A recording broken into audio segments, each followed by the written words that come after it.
Hey guys, welcome back to another Coding Flamingo video. So this video is a follow-up from last year. Last year I created two videos. One crowned MudBlazor as the king of Blazor components. Then I got called out on Twitter and the comments that I missed two of the best ones. So I created another components comparison, and it was between Blazorise, MudBlazor, and AndDesign. And the final conclusion of that one was that they're pretty much aligned, so it was based on whatever your preferences are. So this year we're back, we'll see who has improved the most and if some of them have taken the lead. One thing to say is our king of documentation, MudBlazor, is out this year. It hasn't been supported since the end of 2020, so I decided to take them out. So we're going to have to choose a new kings. We're going to start with documentation, and then after that, we're going to look at the looks of the actual platforms. And last but not least, we're going to look at the speed and the size. So let's jump right into it, and we're going to start with the king of documentation, which is this year MudBlazor. The reason for this is they have the perfect mix between having some examples, easy to copy code,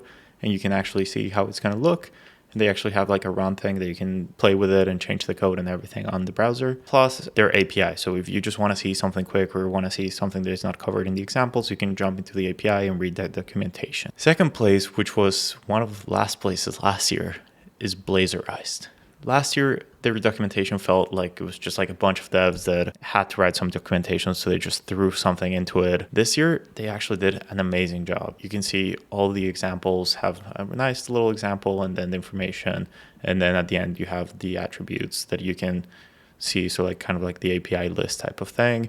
Real easy to get started. The only reason they were not on top of MudBlazor was I actually had some trouble with the CSS when following their getting started stuff. Like the nav menu disappeared, so they lost a few points there just because it's not as friendly if you have to start playing with CSS just to get started. Third place this year is AndBlazor, AndDesign Blazor, and the reason for that is they actually have a lot of examples, and it's kind of like fairly simple to get started, but they kind of do it assuming that you know some stuff. Like here, for example, they don't tell you which one goes in the head, which one goes in the body.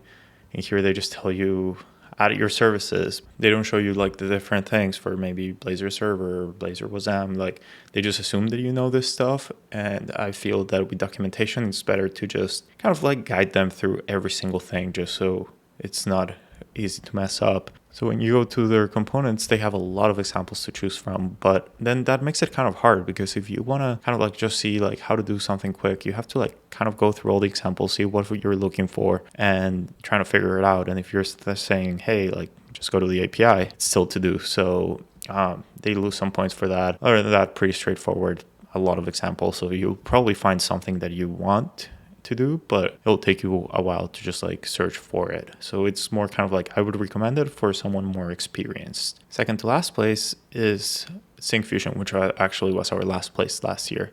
So last year I complained that you have to like go through many tabs and everything to find what you want. This year is the same, so that's why they're still like pretty low. But they have a lot more examples and stuff. So it'll be easier to just find the code that you need in the examples. So yay for including more stuff, but it's still not up to par and there's still not a big community helping you out. And since this is designed to be a paid subscription, it just should be better. And last place this year is Radzen. So the reason for that is it's a fairly different coding standard than all the other ones. So it's not kind of like Blazorise, for example, is like very straightforward, almost regular HTML. So like that one, you get used to it really quickly. MudBlazor is somewhat similar. It has its own little quirks, but you get used to it. Like I feel Radzen like has a really steep learning curve of like figuring out how they like doing their components. But once you figure it out, it's pretty easy and you get used to it and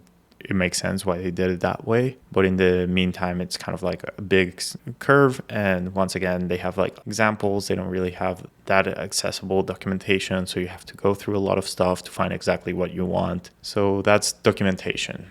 So we're going to start with the first place for looks, and that's going to be Blazorise this year. The reason I went this year with Blazorise is because it is very simple. Like it's just Bootstrap, and they have different CSS that you can use, CSS providers. So you have Bootstrap, you have Material, you have AndDesign. So you can choose whatever look you want, which all the other ones kind of have their own. Like, and here you have the option to Bootstrap. So you kind of have more freedom to do it. And then when you actually look at the components, they're kind of like the basic components that we're used to. Second place is MudBlazor. I just like the look of it, and that's what I use for work. So I might be a little biased on it, and also you shouldn't be really taking my front end type of stuff because I'm a back end engineer and my front end design is awful. So take it with a grain of salt, but this is my personal liking. Third place is going to be MudBlazor.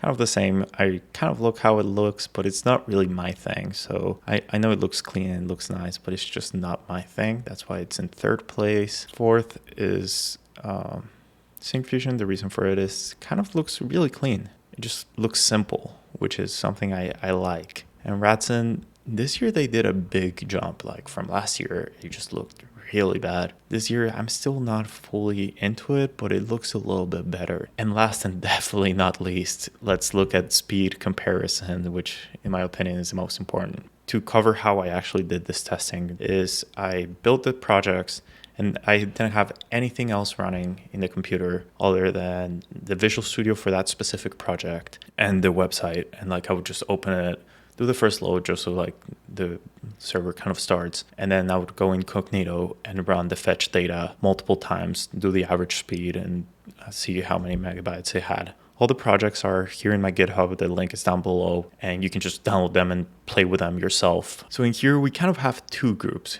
You have MudBlazor, Blazorise, and MudBlazor, which are all within the margin of error. The lightest version was MudBlazor, which take much into play here because it's all within the same machine, so there's no network latency. It might play a bigger role if you are in slower networks. And then Blazorise is the second, and then Radzen is actually smaller, but it's very slow to load for some reason.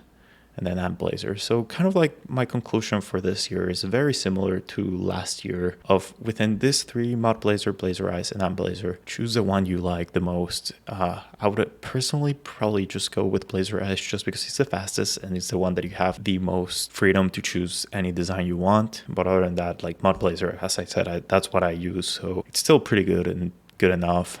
And Blazor, if you like it, you can use it. It has also like an interesting way of programming. I actually like it. For example, their tables, you can see it in the code. So for example, their table is very simple. Instead of having to like declare all the columns how you do here, you do kind of like the headers and then you do the rows. And here you just pass it what array of data or what data you're using and what type it is. And then you just do column and rows all in the same. So it saves you a few lines of code. I really like that. It's kind of like my pet peeve of the other one. So it's a good way of writing the components. I really like that it abstracts all that stuff. So any of those three are good to go. Syncfusion did a huge leap from last year. Last year was 4 times slower than all the other ones. This year is just twice as slow as the other one. So that's a huge leap. Congrats to their team. But I would still not recommend it. And then the last one to recommend is also Radzen. It's just slow. I don't like the looks. The documentation is not great. So why go for it when there's other ones? So that's my personal opinion. Let me know what you guys think down below in the comments. And thank you for watching, and I'll see you in the next one.